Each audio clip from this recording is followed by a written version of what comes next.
Amigos, gracias por seguir con nosotros. Se encuentra ya en nuestros estudios, como les había adelantado, el vicepresidente de la República, Martín Vizcarra, titular además del Ministerio de Transportes y Comunicaciones. La cancha, gracias Martín por estar con nosotros. ¿Cómo estás? Buenos días. Buenos días, gracias por la invitación. La cancha en términos de en dónde estamos parados, ¿no? Ha merecido la atención del gobierno en los últimos días, en las últimas semanas. Se ha sido muy explícito tanto desde su sector y más intensamente ya desde el MEF en los últimos días con respecto a el estado de los proyectos de inversión que recibieron. El ministro Torne ha salido a subrayar que el déficit fiscal es de 3.8, es decir, casi un punto más, ¿no?, de lo que se había previsto. Esto ha motivado medidas de ajuste fiscal dentro de los ministerios. Y por supuesto ya los exministros del régimen anterior han comenzado a responder. Tengo, por ejemplo, la cita de Piero Gessi hoy en Caretas, que entre otras cosas señala: el destrabe de proyectos de inversión es hasta ahora mucho más anuncios que realidades. Alonso Segura también ha declarado en ese sentido. ¿Qué responde usted? Mire, yo pienso que hay que dedicarle un 5% a aclarar temas del pasado y un 95% para ver el futuro. Que eso es lo que quiere la población. Quedémonos un ratito entonces en ese 5%. A ver. Yo le digo, los temas respecto a cómo hemos encontrado la economía, creo que las personas calificadas es el propio ministro de Economía, Alfredo Torne, que lo ha hecho, pero además tenemos un primer ministro y un presidente de la República que también ha sido ministro de Economía, conocen y me parece que ayer han aclarado.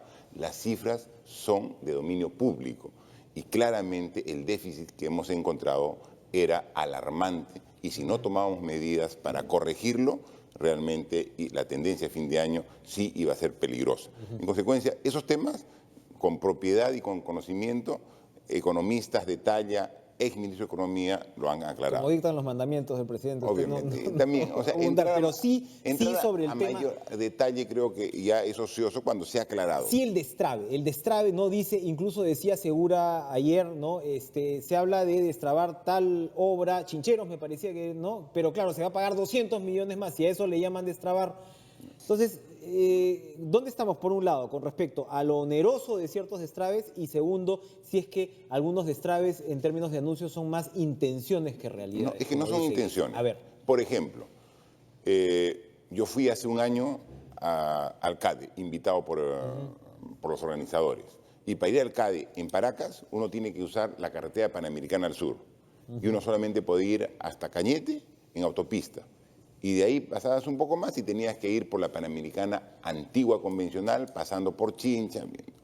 Ese contrato de concesión tiene años y es inaceptable que en años no se pueda haber llegado por lo menos hasta Ica. Nuestra meta... Y un contrato ya con problemas, ¿no? Porque uno recuerda que incluso durante el gobierno aprista hubo una primera renegociación y aún así el tema sigue retrasado. No puede ser que 5 años de un gobierno no pueda llegar en autopista ni siquiera a Pisco, que está a 200 kilómetros de la capital de la República. Nuestra meta es ambiciosa, que podamos llegar en autopista al 2021 hasta la frontera al sur en Tacna y a la frontera norte. ¿Cómo se ha destrabado puntualmente eso? Por ejemplo, a ver, habían 3 temas específicos para llegar, por ejemplo, este año, a fin de año, como nos hemos comprometido, a Pisco.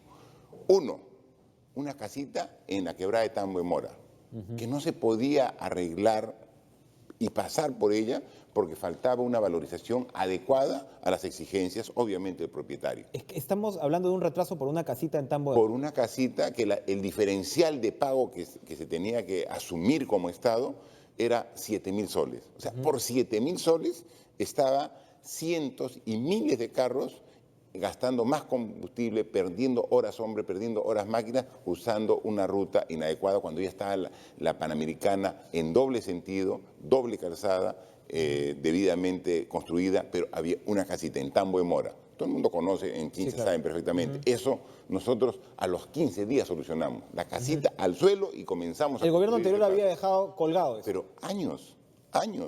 Luego, pasas Tambo de Mora y había San Clemente.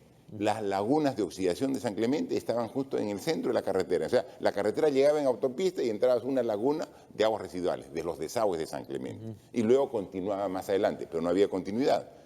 Para eso se tenía que hacer el trabajo con la Municipalidad de San Clemente para cerrar esa laguna, con el Ministerio de Transporte de Gaza y luego con el Ministerio de Vivienda, 3 instituciones. ¿En cuánto de eso lo hemos hecho? 45 días. Solucionar el problema, contratista puede trabajar. Actualmente ya está pasado. Más adelante había el acceso a San Clemente, que lo estamos trabajando actualmente. O sea, esos eran los problemas. Esos 3 problemas están solucionados y el contratista tiene ya todo expedito para trabajar.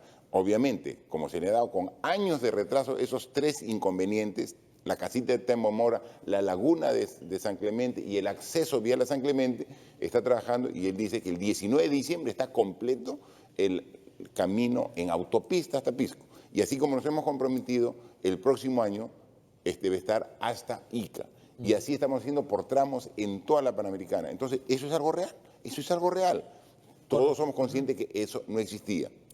Quien da fe, hablen con los alcaldes, hablen con el gobernador regional de Ica para que vean cómo se ha visto. Como ese, tenemos todos los proyectos. El caso de Chincheros, por ejemplo, que Segura dice, sí, claro, destraben, ¿no? Como quieran, pero resulta mucho más oneroso. En conversaciones anteriores con Segura, lo que él afirmaba, incluso antes que ustedes suban al gobierno, él decía, hay que tener cuidado que este tema de destrabar, usted nos ha dado un ejemplo muy pertinente en el caso de la carretera que acaba de describir, pero él decía, en casos de destrabar, cuando se trata de concesiones, de licitaciones, esto no puede significar darle al concesionario todas las demandas que él quiere, que señalaba él, era un riesgo latente. Y él dice, ahora esto va a pasar. Por ejemplo, Chincheros se hizo una licitación, hubo 3 postores que presentaron su propuesta, el que ganó dijo, yo puedo hacer Chincheros por una inversión, vamos a ver, redondeando cifras, de $265 millones.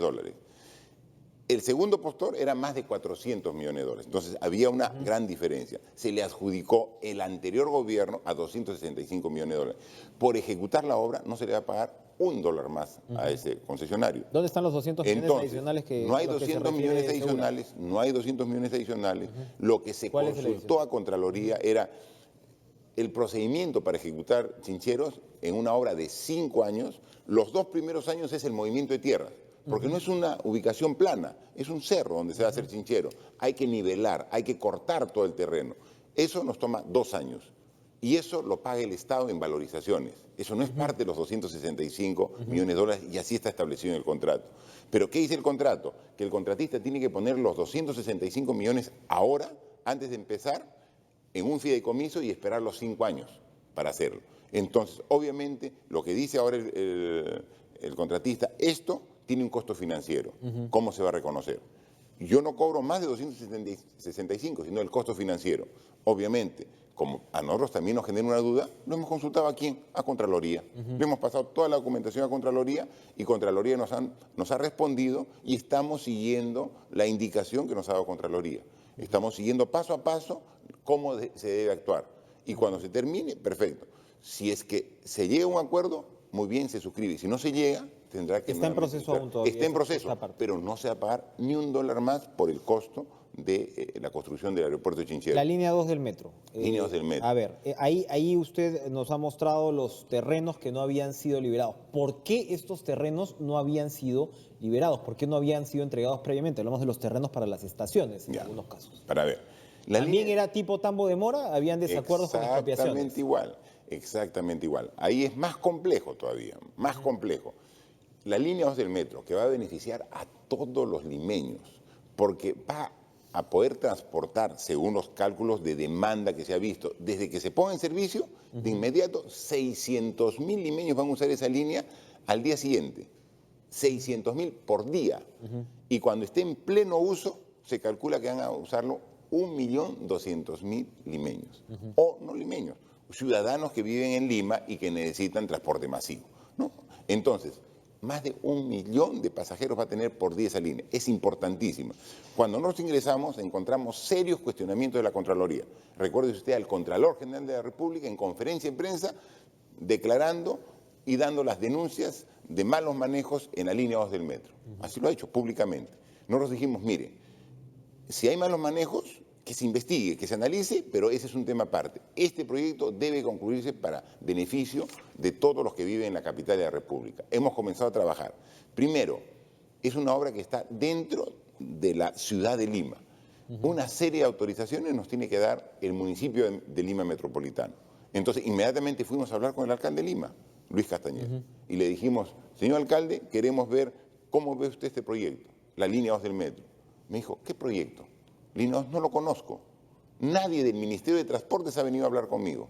Es lo que dijo el alcalde de Lima. ¿Cómo puede ser una obra de estas características en la ciudad cuando el alcalde es ajeno al proyecto? El titular del Ministerio de Transportes ni del Ministerio habían interactuado con la municipalidad en lo que tocaba de la liberación de estos terrenos. Y por eso es que una serie de documentos normativos del municipio no se daban meses y la obra paralizada. Por ejemplo, donde se va a intervenir la línea 2 del metro, en superficie también hay autopistas o hay avenidas, ¿no? La Nicolás Ayllón, hay una serie de avenidas.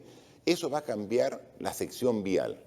Y el único que puede cambiar la sección vial es un municipio. Es un municipio. Y no ¿A través de qué? De una ordenanza municipal. Y para iniciar la construcción se necesitan esas ordenanzas municipales previas de cambio de sección de vía. No había ninguna, por eso no se hacía. Por eso la obra está paralizada. Intercambiamos, coordinamos con el municipio de Lima, todo eso ya está solucionado.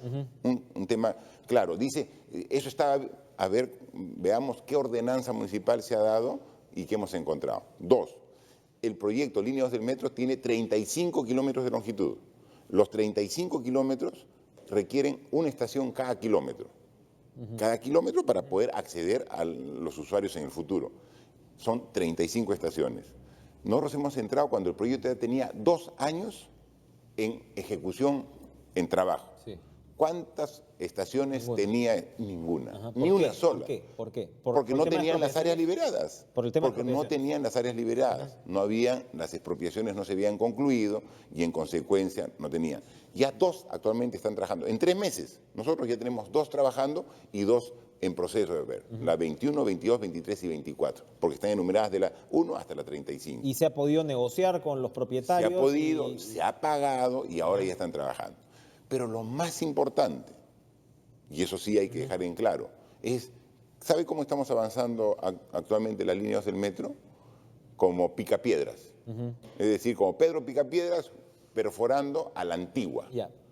¿Por qué no se perfora como cualquier construcción de túnel moderno? Se han mandado a hacer tuneladoras. Hay tuneladoras que Están aquí, Son en Santa Anita. ¿Cuál es la situación? ¿Qué pasa en el Perú para que lleguen primero los trenes de una instalación que no existe, pero las tuneladoras no puedan funcionar? Trenes que ¿Por qué? tenemos que pagar y que lo vamos a usar dentro de 2 años. O sea, ¿se dan cuenta? Ojalá no se oxiden. Ojalá no se oxiden. Para eso empezar, sí, ¿no? limpiando, echándole grasita. Pero hay algo que no se entiende en la secuencia, que ya tengamos los trenes, que celebremos eso, hemos visto usted la premier con esto, y que las tuneladoras no estén funcionando. ¿Qué pasa? Este proyecto, que es la construcción de un túnel subterráneo, por donde va a pasar la línea del metro, va a pasar el tren de 20 metros bajo tierra, está concebido para que se construya con tuneladora. Tuneladora hace el mismo trabajo que un topo. Un topo que entra bajo tierra y comienza a hacer sus túneles de manera muy práctica. No hablamos de topos del Congreso. No. Estamos hablando de los topos que están bajo tierra. Estamos hablando. La tuneladora es una máquina que te perfora exactamente la sección de túnel que nosotros requerimos. Por eso la tuneladora se fabrica a pedido. O sea, no es que yo traiga una tuneladora a otro sitio, no, es nuevecita, fabricada a pedido para el túnel de la línea 2 del metro de Lima, Perú. Así es. Está ahí aquí desde principios de año. ¿Y por qué no se usa? Cuéntenos. Porque para hacer un túnel, si uno hace un túnel, perforas el interior de la tierra. Sí. Pero si no le pones un elemento que sostenga la tierra, se te cae. Se cae la tierra. Entonces tiene que tener un elemento de sostenimiento. O sea, la tuneladora pasa y la misma tuneladora pone el sostenimiento. ¿Y qué pasa con ese sostenimiento? ¿Cómo se llama el sostenimiento? Se llama la dovela. Así se llama. El nombre técnico es dovela.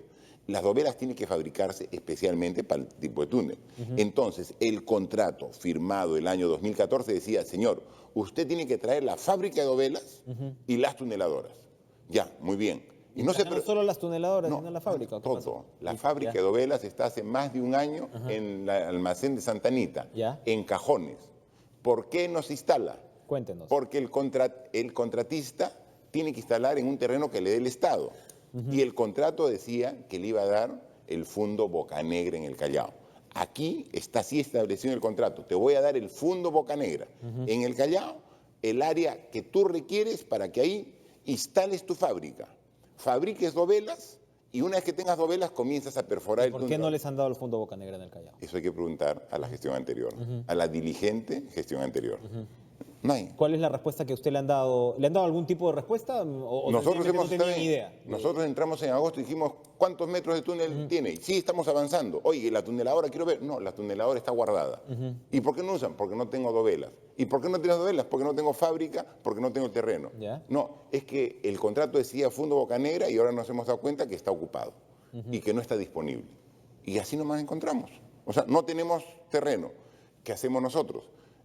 Estamos ubicando un nuevo terreno. Todavía no está Ya ubicado. lo hemos ubicado ¿Ya? en el sector de Quilca, en la avenida Fawcett. Ya lo hemos Ahí se ubicado van a hacer y estamos la en el fábrica de proceso de liberación de ¿Cuándo debería interferencias. estar Nosotros hecho esperemos esto? que en este año podamos entregarle. Porque los de terrenos. eso depende la diferencia de kilometraje, de excavación, que Así incluso el presidente Kuczynski se ha comprometido, ¿no? Así Hemos es. hablado de casi nada a, me parece, 5 o 6 kilómetros al año, ¿verdad? Si nosotros queremos hacer un túnel de 35 kilómetros en 5 años, simplemente por una simple división tenemos que hacer 7 kilómetros por año. ¿Cuánto se está avanzando? 1 kilómetro por año. Si seguíamos avanzando al ritmo que hemos encontrado, la línea 2 del metro se terminaba en 35 Entonces, años. ¿no? esperamos que a Claro. fines, ahorita... Pero se da cuenta Sí. los problemas. Solucionado el problema de coordinación con el municipio, que es fundamental, de la liberación de interferencias. Pero el tema del terreno no es, No, es que no, uno no puede solucionar de un día Es para el otro. mundo al revés, tener un Estamos aparato tenemos- aparte fantástico como este. Tenemos los trenes, tenemos las tuneladoras para que trabajen los trenes, tenemos la fábrica de dovelas, pero el Estado no le ha dado el terreno. Bien. Y eso es una responsabilidad grave que alguien tiene que asumir, porque ¿sabe? El contratista, cuando de manera... ¿Esta es una responsabilidad eminentemente de la administración anterior del MTC o toca, por ejemplo, a otros órganos como Proinversión? El Ministerio de Transportes tenía que dar el terreno. Pero en todo caso, yo no puedo decir quién es el responsable. Bien. Pero tiene que determinar las responsabilidades, porque esa negligencia está llevándonos a extender el plazo. Porque ellos dicen, para mí, todavía no he empezado a hacer el túnel, porque acá tengo la tuneladora, 2 tuneladoras guardaditas en el almacén con la fábrica de dovelas, que es esto. Pero no lo puedo usar porque ustedes no me han dado el terreno. Hasta ahora. ¿Eso qué significa? Yo solamente voy a comenzar a correr el plazo desde el momento que me den el terreno. Y esa ampliación de plazo, todo el mundo sabe que es ampliación de presupuesto. ¿Quién asume eso?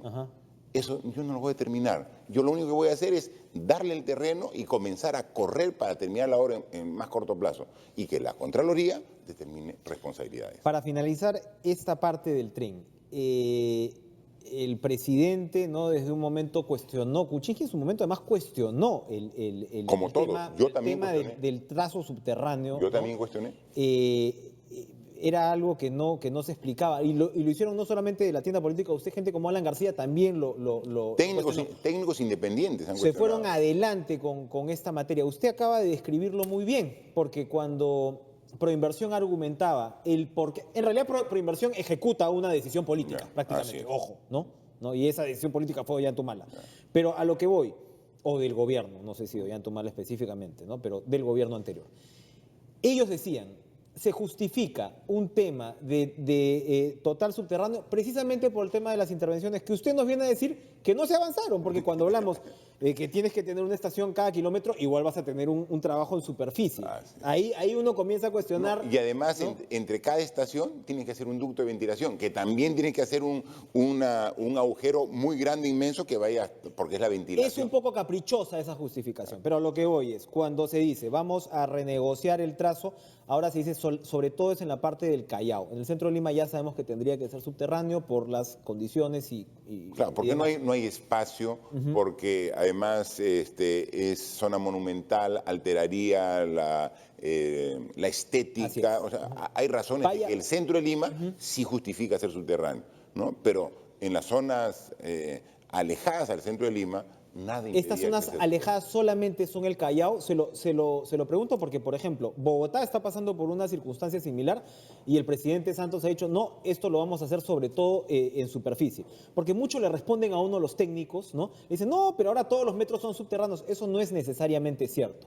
A lo que voy es, ¿cuáles son las características que se espera? Yo sé que no hay todavía una propuesta formal, pero ¿cuáles son las características que se espera en términos de un trazo que vaya en parte en superficie, número uno, y número dos, ¿cuál sería el ahorro Eso. más o menos, que es Son- lo que nos interesa Son dos sobre cosas. todo? O sea, tú muy bien lo has dicho, Enrique, los requerimientos son técnicos y económicos. Hay tipos de suelos que no permiten hacer túnel, saca la superficie. Felizmente el suelo de Lima es muy bueno, sí permite hacer túnel sin ningún problema. Entonces el tema es económico. Nosotros ya tenemos un contrato firmado, así lo hemos encontrado. Alterar significa renegociar y puede tomar mucho tiempo y quizás también mucho costo. Nosotros hemos planteado, si es que la alternativa, ya con un contrato firmado, de sacar el tren a superficie, nos reduce de manera significativa el monto de la obra, obviamente lo aceptamos. Pero eso está en análisis y tenemos que ver si se dan las condiciones. Porque tampoco vamos a aceptar, sí, quieren en superficie, sí, lo sacamos y cuesta lo mismo. No, señor. Entonces, hazlo si no va a haber un ahorro sustancial, continúalo haciendo de manera subterránea. Eso es lo que estamos viendo. Pero lo que yo sí me comprometo aquí, porque es un clamor de la población, mejorar el sistema de transporte masivo, es recuperar el ritmo de trabajo que debe tener toda obra. Lo hemos hecho en la autopista que va a Pisco. En este año, en diciembre, está concluida al 100%. El próximo año está en Inca y así sucesivamente hasta fin de año, hasta Tacna y hasta Tumbes, autopista. El aeropuerto San Martín en Pisco, liberado de todos los problemas que tenía en el contrato, ahora ya se comienza. La autopista del Sol también tenía una serie de interferencias, no las hemos solucionado todas, pero ya se están destrabando y pronto van a ver que una serie de tramos de autopista ya construidas se van a poner en servicio de la población. El aeropuerto Jorge Chávez, 11 años paralizado la construcción de la segunda pista. 11 años. El próximo año se empieza a construir. ¿Es o no es destrabar inversiones? O sea, si no se quiere ver ese tipo de trabajo del actual gobierno, trabajando coordinadamente entre los ministerios, trabajando con el Congreso, porque vamos a la Comisión de Transportes a dar cuenta de lo que estamos haciendo y recibimos el respaldo. Pero esas son las obras de Lima. Aquí tengo todas las obras que estamos haciendo, igual que estas, en todo el Perú, de manera significativa. Para terminar, porque se nos ha terminado el tiempo, era necesario, yo creo, estas explicaciones. Le pido que se cambie el sombrero y se ponga el de vicepresidente de la República. ¿Qué opinión tiene sobre la controversia en torno al BCR? Ya el presidente, el director del BCR ha dicho, la política cambiaria no va a ser modificada. Eso era de esperarse. Aquí estamos hablando de un problema político. ¿Qué responde el gobierno ante esto? Primero, respetamos la decisión del Congreso. El Congreso tiene ahí la potestad de elegir y ha elegido a 3 miembros. Sin embargo, tenemos derecho a dar nuestra opinión. Entonces, como gobierno, discrepamos que haya prevalecido cuestiones de carácter político para tomar estas decisiones. Como ha dicho el presidente de la República, como han dicho algunos representantes, nadie discute la calidad profesional ni técnica de los señores que han sido designados. Pero en el caso particularmente del señor Klimper, todos sabemos que es secretario general del partido político que preside el Congreso. Todos sabemos que él ha sido candidato a la primera vicepresidencia en las elecciones recientes, de hace pocos meses. En consecuencia, es Y tiene una investigación fiscal abierta. Claro, pero eso que lo termine el Ministerio Público, ¿no? O sea, mientras que no haya sentencia, no podemos achacarle una culpabilidad, pero sí, el Ministerio Público está investigando el tema de la adulteración de audios que todo el mundo fuimos testigos. Pero bueno, el BCR, 25 años, es reconocido por todos los peruanos, nos sentimos orgullosos de esta institución por su imparcialidad. ¿Para qué ponemos en riesgo su imparcialidad? ¿Para qué ponemos en riesgo? Que sean técnicos nada más. Y él, pero técnicos donde la cuota política no interfiere en la toma de decisiones. Siempre ha habido cuota política. Claro, pero ¿qué prima? Todos los ciudadanos tenemos una parte técnica y una parte política. Pero cuando la parte política es relevante, entonces puede primar sobre nuestros criterios técnicos. Y eso es lo que ponemos solamente quizás en duda en esta elección. O sea, no va a la calificación personal profesional, va a su carácter político de su nombramiento. Nos fuimos. ¿Por qué han abandonado la diversificación productiva como denuncia Piero Gessi? No. Dice que las mesas están moribundas, que los CITES los van a cerrar. No se ha abandonado. Lo que pasa es que es un enfoque diferente. Nosotros somos conscientes de que el Perú no debe apoyarse solamente en la minería, que es tan importante, pero tenemos que desarrollar la agricultura, el turismo. Vamos a duplicarlo en los próximos 5 años. ¿Cómo? Eso no es diversificación productiva. Obviamente sí, los detalles, obviamente. Mandamientos número 5. Esperamos al ministro Bruno Yufra para que nos lo cuente. Yo estoy seguro con amplitud va a explicar cómo estamos trabajando en ese. Tenemos muchos temas más, pero se nos ha ido el tiempo. Muy interesante conversación, Martín. Como siempre, gracias por estar con nosotros. Hablaremos después de las bambas, hablaremos después, ¿no?, de los avances, siempre. De cómo hay estamos problemas haciendo del día a en día. este momento. 2.600 kilómetros de carretera pavimentada hemos iniciado en este momento para cumplir nuestra meta que en 5 años todas las carreteras de carácter nacional de nuestro país estén pavimentadas. Y empezamos.